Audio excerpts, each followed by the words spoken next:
నమస్కారం ETV news కు స్వాగతం. ముందుగా ముఖ్యాంశాలు.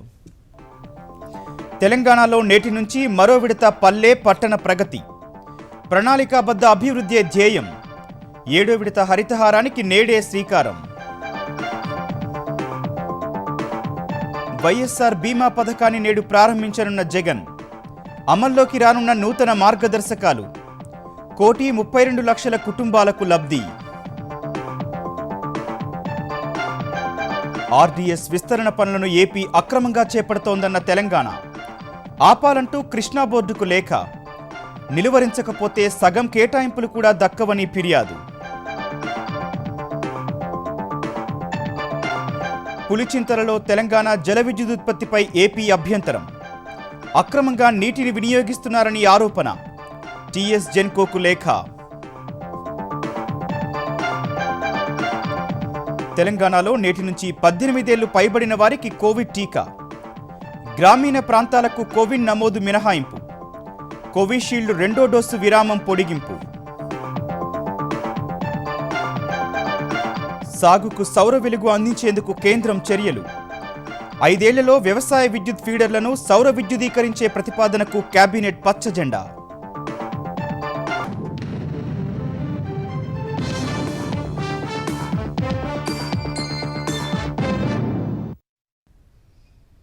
గ్రామసీమలు పట్టణాలు పరిశుభ్రతతో కలకళ్లాడుతూ ప్రణాళికాబద్ధ అభివృద్ధి ధ్యేయంగా మరో దఫా పల్లె పట్టణ ప్రగతి కార్యక్రమాలకు తెలంగాణ ప్రభుత్వం నేటి నుంచి శ్రీకారం చుడుతోంది. ఇందులో భాగంగా ఇప్పటి వరకు జరిగిన పనులు ఫలితాలు సమీక్షించుకొని తదుపరి కార్యాచరణ ప్రణాళిక ఖరారు చేసి అవసరమైన పనులు చేపడతారు. పల్లె పట్టణ ప్రగతి కార్యక్రమంలో భాగంగానే 7వ విడత హరితహారం నేటి నుంచి ప్రారంభం కానుంది. తెలంగాణ వ్యాప్తంగా మరో విడత పల్లె ప్రగతి పట్టణ ప్రగతి కార్యక్రమం నేటి నుంచి ప్రారంభం కానుంది. పారిశుద్ధ్యం, మౌలిక సదుపాయాలు, ఆరోగ్యం, హరితహారం, విద్యుత్ అంశాలు ప్రధాన అజెండాగా 10 రోజుల పాటు నిర్వహించనున్న కార్యక్రమాల్లో ఇప్పటి వరకు జరిగిన పనులను సమీక్షిస్తారు. గ్రామాలు, పట్టణాల వారీగా పల్లె పట్టణ ప్రగతి నివేదికలు తయారు చేశారు. ఆయా గ్రామాలు, పట్టణాలకు వచ్చిన నిధులు, చేసిన ఖర్చు, చేపట్టిన పనులు, ప్రస్తుతం వాటి స్థితి, అవసరాలు తదితరాలను అందులో పొందుపరచాల్సి ఉంటుంది. తొలి రోజైన ఇవాళ గ్రామ వార్డు సభలు నిర్వహించాలి. సభా వేదికగా నివేదికలోని అంశాలను వెల్లడించి సమీక్షించి భవిష్యత్ కార్యాచరణ 10 రోజులు చేపట్టాల్సిన పనులపై అందరి సలహాలు, సూచనలు తీసుకోవాల్సి ఉంటుంది. పల్లె పట్టణ ప్రగతిలో భాగంగానే 7వ విడత హరితహారం కార్యక్రమం నేటి నుంచి ప్రారంభం కానుంది. హరితహారంలో భాగంగా రాష్ట్ర వ్యాప్తంగా 230 కోట్ల మొక్కలు నాటాలని లక్ష్యంగా పెట్టుకోగా ఇప్పటి వరకు 6 దఫాల్లో 220 కోట్ల 70 లక్షలు నాటారు. 7వ విడతలో మరో 20 కోట్ల మొక్కలు నాటాలని తెలంగాణ ప్రభుత్వం లక్ష్యంగా పెట్టుకుంది. ఇందుకోసం రాష్ట్ర వ్యాప్తంగా 15,241 నర్సరీల్లో 25 కోట్ల మొక్కలు అందుబాటులో ఉంచారు. రహదారుల వెంట బహుళ వరుసల్లో వనాల అభివృద్ధి, ఎక్కువ విస్తీర్ణంలో ప్రకృతి వనాల అభివృద్ధికి ఈసారి ప్రాధాన్యం ఇవ్వనున్నారు. ప్రతి ఇంటికి 6 చొప్పున మొక్కలను పంపిణీ చేసేలా ప్రణాళికలు సిద్ధం చేశారు. పల్లె పట్టణ ప్రగతి కోసం కలెక్టర్లు, అదనపు కలెక్టర్లు, అధికారులకు తెలంగాణ ప్రభుత్వం ఇప్పటికే స్పష్టమైన ఆదేశాలు జారీ చేసింది. ముఖ్యమంత్రి సహా అధికారుల ఆకస్మిక తనిఖీలుంటాయని, అలక్ష్యం వహించే వారిపై చర్యలు తప్పవని హెచ్చరించింది. జాతీయ వైద్యుల దినోత్సవం సందర్భంగా ముఖ్యమంత్రి కె చంద్రశేఖరరావు వైద్యులకు శుభాకాంక్షలు తెలిపారు. రాష్ట్ర ప్రజల ఆరోగ్య పరిరక్షణే లక్ష్యంగా ఆరోగ్య తెలంగాణగా మార్చడమే ధ్యేయంగా ప్రభుత్వం కార్యాచరణ చేపట్టిందని సీఎం అన్నారు. ప్రభుత్వం చేపట్టిన ఆరోగ్య యజ్ఞంలో వైద్య నారాయణులే తమ వంతు పాత్రను పోషించాలన్న కేసీఆర్ ప్రజారోగ్యం కోసం తమ కృషిని మరింతగా కొనసాగించాలని వైద్యులకు పిలుపునిచ్చారు. వైద్యులు ప్రత్యక్ష దైవాలన్న సీఎం కరోనా సహా అన్ని ఆరోగ్య విపత్తుల కాలంలో వైద్యుల సేవలు త్యాగపూరితమైనవని కొనియాడారు. తెలంగాణలో వైద్య ఆరోగ్య వ్యవస్థను పటిష్టం చేసేందుకు ప్రభుత్వం తీసుకుంటున్న చర్యలను తన సందేశంలో వివరించారు. వైద్యులు, నర్సులు, వైద్య ఆరోగ్య శాఖ సిబ్బంది సంక్షేమం కోసం తెలంగాణ ప్రభుత్వం కట్టుబడి ఉందని సీఎం స్పష్టం చేశారు. నూతన మార్గదర్శకాలతో రూపొందించిన వైఎస్ఆర్ బీమా పథకాన్ని ఏపీ ప్రభుత్వం నేడు ప్రారంభించనుంది. తాడేపల్లి క్యాంపు కార్యాలయం నుంచి సీఎం జగన్ వర్చువల్ విధానంలో పథకాన్ని ప్రారంభించనున్నారు. పేద కుటుంబాల్లో సంపాదించే వ్యక్తి మరణిస్తే ఆ కుటుంబం రోడ్డున పడకూడదనే ఉద్దేశంతో ఈ పథకానికి రూపకల్పన చేశారు. బీమా చెల్లింపునకయ్యే పూర్తి ఖర్చు రాష్ట్ర ప్రభుత్వమే భరిస్తూ పేద కుటుంబాలకు ఉచిత బీమా వర్తింపచేయనుంది. 2021-22 ఏడాదికి గాను 1.32 కోట్ల పేద కుటుంబాలకు దాదాపు 1,133 కోట్ల రూపాయల వ్యయంతో ఉచిత బీమా రక్షణ కల్పించనున్నారు. 18 నుంచి 50 ఏళ్ల మధ్య వయసు గల వ్యక్తి సహజంగా మరణిస్తే ఆ కుటుంబానికి ₹1,00,000 ఆర్థిక సాయం అందించనున్నారు. 18 నుంచి 70 ఏళ్ల మధ్య వయస్సు గల వ్యక్తి ప్రమాదంలో మరణించినా లేదా శాశ్వత అంగవైకల్యం పొందినా ఆ కుటుంబానికి 5 లక్షల బీమా పరిహారంగా అందించనుంది. బ్యాంకుల్లో ఎన్రోల్మెంట్లో జరుగుతోన్న జాప్యం, అవరోధాలకు చెక్ పెడుతూ వైఎస్ఆర్ బీమా పథకాన్ని ప్రభుత్వమే నిర్వహించనుంది. ఆంధ్రప్రదేశ్ ప్రభుత్వం అక్రమంగా చేపడుతున్న ఆర్డీఎస్ కుడికాల్వ విస్తరణ పనులను వెంటనే ఆపేలా చర్యలు తీసుకోవాలని తెలంగాణ ప్రభుత్వం కృష్ణానది యాజమాన్య బోర్డును కోరింది.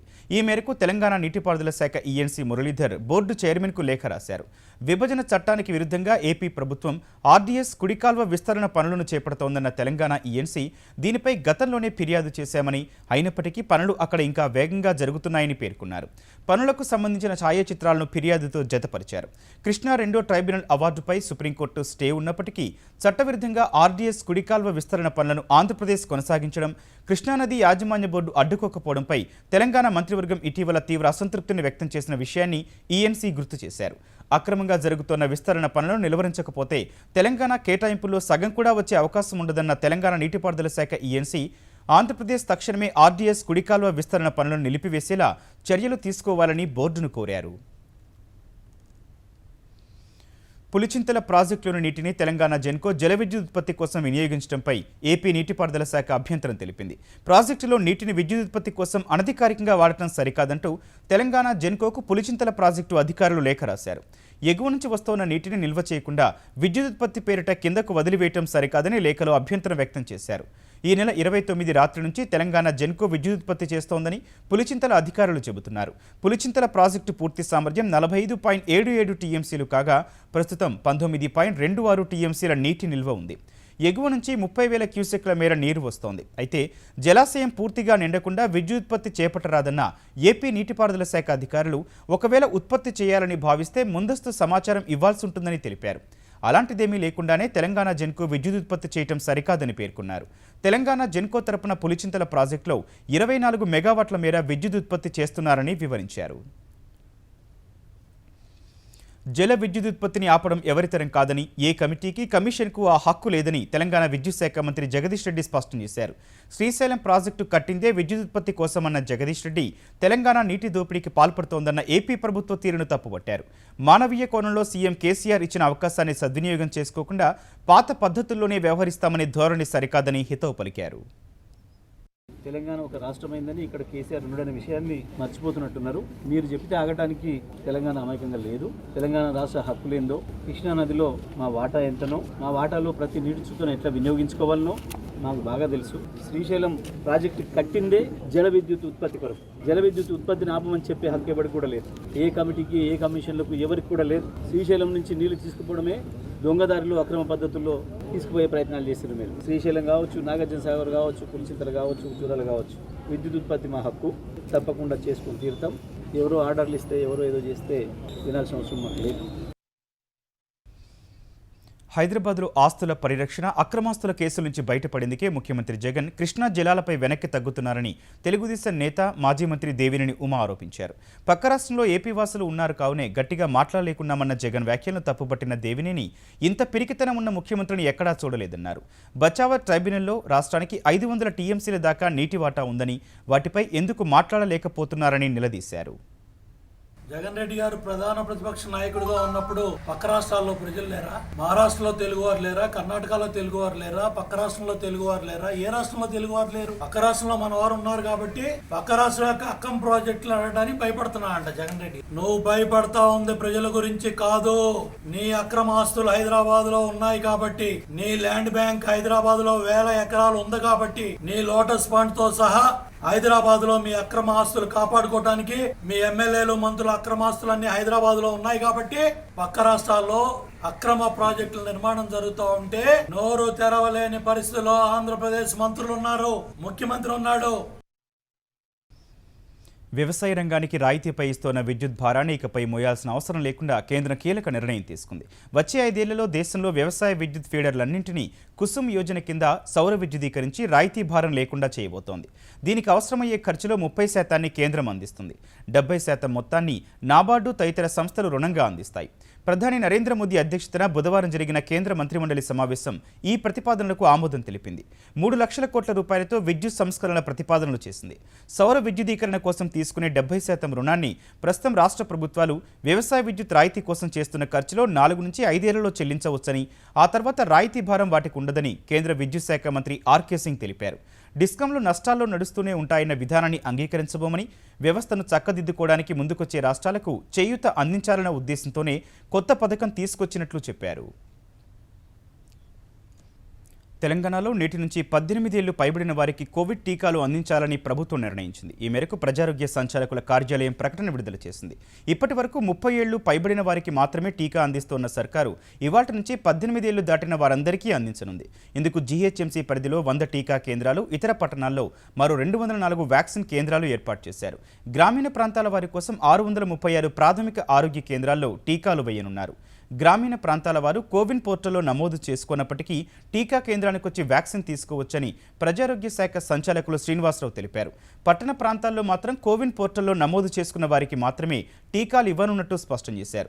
మరోవైపు కోవిషీల్డ్ టీకా 2వ డోసు పొందే విరామ సమయాన్ని ఆరోగ్య శాఖ మరోసారి పెంచింది. ప్రస్తుతం తొలి డోసు పొందిన 12 నుంచి 16 వారాల మధ్య 2వ డోసు తీసుకుంటుండగా ఈ సమయాన్ని 14 నుంచి 16 వారాలకు పెంచింది. ఆంధ్రప్రదేశ్లో కరోనా కేసులు క్రమంగా తగ్గుతుండటంతో కొన్ని జిల్లాల్లో కర్ఫ్యూ వేళలను సడలిస్తూ ఏపీ ప్రభుత్వం ఉత్తర్వులు జారీ చేసింది. నేటి నుంచి వారం రోజుల పాటు కర్ఫ్యూ వేళల్లో మార్పులు చేస్తూ ఏపీ సర్కారు ఇటీవల నిర్ణయం తీసుకుంది. ఉభయ గోదావరి, కృష్ణా, చిత్తూరు జిల్లాలు మినహా మిగతా జిల్లాలో రాత్రి 10 గంటల నుంచి ఉదయం 6 గంటల వరకు కర్ఫ్యూ అమల్లో ఉంటుందని ప్రభుత్వం పేర్కొంది. ఉభయ గోదావరి, కృష్ణా, చిత్తూరు జిల్లాలో సాయంత్రం 6 నుంచి ఉదయం 6 వరకు ఆంక్షలు అమల్లో ఉంటాయని వైద్యారోగ్య శాఖ స్పష్టం చేసింది. ఈ జిల్లాల్లో పాజిటివిటీ రేటు నియంత్రణలోకి రాకపోవడంతో ఈ నిర్ణయం తీసుకున్నట్లు తెలిపింది. రైతు భరోసా కేంద్రాలు ఉన్న గ్రామాల్లో వ్యవసాయ అనుబంధ రంగాల కోసం మల్టీపర్పస్ ఫెసిలిటీ కేంద్రాలు ఏర్పాటు చేయాలని ఆంధ్రప్రదేశ్ ప్రభుత్వం నిర్ణయించింది. రైతులు విత్తనాలు వేసే సమయంలో పంట కోసిన అనంతరం అవసరమయ్యే మౌలిక సదుపాయాల కోసం మల్టీపర్పస్ ఫెసిలిటీ సెంటర్లు ఏర్పాటు చేయనున్నారు. నాబార్డు సహకారంతో 1684 కోట్ల రూపాయల వ్యయంతో వీటిని నిర్మించాలని ఏపీ ప్రభుత్వం నిర్ణయించింది. 2 దశల్లో 11,703 ఫెసిలిటీ సెంటర్లను ఏర్పాటు చేయాలని అధికారులు ప్రణాళికలు చేశారు. తొలి దశలో 659 కోట్ల రూపాయలతో 7,967 యూనిట్ల స్థాపనకు ప్రభుత్వం ఆమోదం తెలిపింది. దీనికి సంబంధించి ప్రాథమిక వ్యవసాయ సొసైటీలకు మార్జిన్ మనీగా 65 కోట్ల రూపాయలు రుణంగా విడుదల చేసేందుకు ప్రభుత్వం అంగీకారం తెలిపింది. ఆప్కోప్ నుంచి 659 కోట్ల రూపాయలను అగ్రి ఇన్ఫ్రా ఫండ్ ద్వారా ఖర్చు చేసేందుకు ప్రభుత్వం అనుమతి మంజూరు చేసింది. పోలవరం ప్రాజెక్టు నిర్వాసితులకు 550 కోట్ల రూపాయల అదనపు ఆర్థిక సాయం ఆర్ఆర్ ప్యాకేజీ ఇవ్వనున్నట్లు ఆంధ్రప్రదేశ్ ప్రభుత్వం తెలిపింది. నిర్వాసిత కుటుంబాలకు పునరావాస పరిహార ప్యాకేజీతో పాటు అదనపు ఆర్థిక సాయం కింద 10 లక్షల రూపాయల చొప్పున ఇవ్వాలని నిర్ణయించింది. 41.15 కాంటూరు కంటే దిగువన ఉన్న నిర్వాసితుల కుటుంబాలకు 10 లక్షల రూపాయల చొప్పున అదనపు ఆర్ఆర్ ప్యాకేజీ ఇచ్చేందుకు ఏపీ ప్రభుత్వం ఆదేశాలు జారీ చేసింది. ఏపీలో కరోనా కర్ఫ్యూ, వేసవి సెలవుల తర్వాత మొదటిసారిగా నేడు ఉపాధ్యాయులకు బడులకు హాజరు కానున్నారు. ప్రభుత్వ స్కూళ్ల ప్రధాన ఉపాధ్యాయులు, సిబ్బంది పాఠశాలకు హాజరు కావాలని ఏపీ విద్యాశాఖ ఆదేశించడంతో నేటి నుంచి బడిబాట పడుతున్నారు. మొదటి రోజు ప్రవేశాలు, విద్యార్థుల వివరాల నమోదుతో పాటు ఆన్లైన్ తరగతులకు వాట్సాప్ గ్రూప్, డిజిటల్ కంటెంట్ సిద్ధం చేసుకోవాల్సి ఉంది. శుక్రవారం నుంచి ప్రాథమికోన్నత పాఠశాల ఉపాధ్యాయులు రోజు విడిచి రోజు బడులకు వెళ్లనున్నారు. ఉన్నత పాఠశాలలో 50% సిబ్బంది ప్రతిరోజు హాజరు కావాలి. జూలై 15 నుంచి ఆన్లైన్ తరగతులు నిర్వహించేందుకు అవసరమైన అకాడమిక్ ప్రణాళికను రూపొందించాలి. మరోవైపు ఎట్టి పరిస్థితుల్లోనూ విద్యార్థులను బడులకు పిలవరాదని పాఠశాల విద్యాశాఖ స్పష్టం చేసింది. తెలంగాణలో నేటి నుంచి పాఠశాల విద్యార్థులకు టీవీ పాఠాలు మొదలు కానున్నాయి. గతేడాది ప్రత్యక్ష తరగతులు జరగనందున కింది తరగతుల పాఠ్యాంశాలపై అవగాహన పెంచేందుకు రోజుకో మాధ్యమానికి అరగంట పాటు పాఠాలను ప్రసారం చేయనున్నారు. తెలుగు, ఆంగ్లం, ఉర్దూ మాధ్యమాలు కలిపి దూరదర్శన్ యాదగిరి, టీశాట్ విద్యా ఛానల్ ద్వారా రోజుకు 8 గంటల పాటు పాఠాలు ప్రసారమవుతాయి. గరిష్టంగా 10వ తరగతి విద్యార్థులు రోజుకు 2 పీరియడ్లు టీవీ పాఠాలు చూడొచ్చు. 3 నుంచి 10వ తరగతి వరకు 4 స్థాయిలుగా విభజించి బ్రిడ్జి కోర్సును అందించాలని విద్యాశాఖ ప్రణాళికలు చేసింది. నేటి నుంచి సగం మంది ఉపాధ్యాయులు విధులకు వెళ్లాలని, సగం మంది ఇంటి నుంచే పనిచేయాలని విద్యాశాఖ తాజాగా జీవో జారీ చేసింది. ఇంటర్ విద్యార్థులకు కూడా నేటి నుంచి టీవీ తరగతులు ప్రారంభం కానున్నాయి. తెలంగాణలోని అన్ని జిల్లాలకు సమాన అవకాశాలు ఇవ్వాలనే సీఎం కేసీఆర్ సంకల్పానికి అనుగుణంగా రాష్ట్ర వ్యాప్తంగా పారిశ్రామిక వికేంద్రీకరణ కృషి చేస్తున్నట్లు తెలంగాణ ఐటీ శాఖ మంత్రి కేటీఆర్ అన్నారు. రాష్ట్రంలో పెట్టుబడులు పెట్టేందుకు ముందుకొచ్చిన ప్రతిపాదనలపైన మంత్రి అధికారులతో సమీక్ష నిర్వహించారు. ఆయా రంగాల వారీగా వచ్చిన ప్రతిపాదనల వివరాలు అడిగి తెలుసుకున్నారు. ప్రభుత్వ ప్రాధాన్యత రంగాలైన food processing, IT, aerospace, defence, pharma, life sciences వంటి రంగాల్లో అనేక కంపెనీలు భారీగా పెట్టుబడులు పెట్టేందుకు సంసిద్ధత వ్యక్తం చేశాయని అధికారులు వివరించారు. ఈ నేపథ్యంలో ప్రతిపాదిత పెట్టుబడులను వివిధ జిల్లాలకు తరలించేలా ఆయా కంపెనీలను కోరాలని కేటీఆర్ అధికారులకు సూచించారు. ఇప్పటికే పలువురు ప్రజాప్రతినిధులు తమ ప్రాంతాల్లో అందుబాటులో ఉన్న భూముల వివరాలను ప్రభుత్వానికి అందించారన్న కేటీఆర్ అటువంటి ప్రాంతాలకు పెట్టుబడులు తరలి వెళ్లేలా ప్రయత్నించాలని అధికారులకు సూచించారు. వ్యవసాయేతర భూములు, ఆస్తుల మార్కెట్ విలువ పెంపునకు ఏర్పాటు చేయనున్న కమిటీలు అనుసరించాల్సిన విధి విధానాలను తెలంగాణ స్టాంపులు, రిజిస్ట్రేషన్ల శాఖ సిద్ధం చేసింది. ఈ మేరకు స్టాంపులు, రిజిస్ట్రేషన్ల శాఖ కమిషనర్ నేతృత్వంలో జరిగిన సమావేశంలో జిల్లా రిజిస్ట్రార్లు, డీఐజీలు పాల్గొన్నారు. నిర్దేశిత శాతం పెంచాలని ప్రభుత్వం ఆదేశిస్తే అందుకు అనుగుణంగా పట్టణ, గ్రామీణ కమిటీకి అప్పగించి పట్టణాలు, గ్రామాల వారీగా పెంపు ప్రక్రియ పూర్తి చేసేలా కసరత్తు పూర్తి చేశారు. పంచాయతీలు, పట్టణాలు, నగరాల వారీగా విలువల పెంపునకు కమిటీల ద్వారా కసరత్తు చేయాల్సి ఉంది. గ్రామీణ కమిటీలకు ఆర్డీఓలు, పట్టణ కమిటీలకు అదనపు కలెక్టర్ నేతృత్వం వహిస్తుండగా సబ్ రిజిస్ట్రార్లు ఆయా కమిటీలకు కన్వీనర్లుగా వ్యవహరిస్తారు. గ్రామీణ కమిటీలో తహసీల్దార్, ఎంపీడీఓలు సభ్యులుగా, పట్టణ కమిటీలో జెడ్పీ సీఈఓ, మున్సిపల్ కమిషనర్లు సభ్యులుగా వ్యవహరిస్తారని రిజిస్ట్రేషన్ శాఖ అధికారులు తెలిపారు. అక్రమాస్తుల కేసులో ముఖ్యమంత్రి వైఎస్ జగన్మోహన్ రెడ్డి బెయిల్ రద్దు చేయాలని కోరుతూ ఎంపీ రఘురామకృష్ణరాజు దాఖలు చేసిన పిటిషన్పై సీబీఐ ప్రత్యేక న్యాయస్థానంలో నేడు విచారణ జరగనుంది. తాను షరతులు ఉల్లంఘించలేదని, వ్యక్తిగత రాజకీయ ప్రయోజనాల కోసం రఘురామకృష్ణరాజు దాఖలు చేసిన పిటిషన్ కొట్టివేయాలని సీఎం జగన్ గత నెల 1న కౌంటర్ దాఖలు చేశారు. చట్ట ప్రకారం విచక్షణ మేరకు కోర్టే నిర్ణయం తీసుకోవాలని సీబీఐ మెమో దాఖలు చేసింది. కౌంటర్లో జగన్ పేర్కొన్న అంశాలపై సమాధానమిస్తూ గత నెల 14న రఘురామకృష్ణరాజు రీజాయిండర్ దాఖలు చేశారు. పిటిషన్ వేసినందుకు తనపైనే తప్పుడు కేసులు పెట్టి వేధిస్తున్నారని, ఇతర నిందితులు సాక్షులుగా ఉన్న అధికారులకు ప్రయోజనాలు కల్పించారని పేర్కొన్నారు. వాదనల కోసం విచారణ నేటికి వాయిదా పడింది.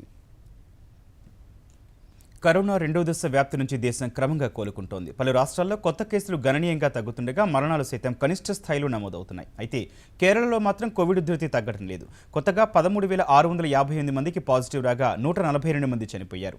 మహారాష్ట్రలో కొత్తగా 9,771 కేసులు నమోదు కాగా 141 మంది ప్రాణాలు కోల్పోయారు.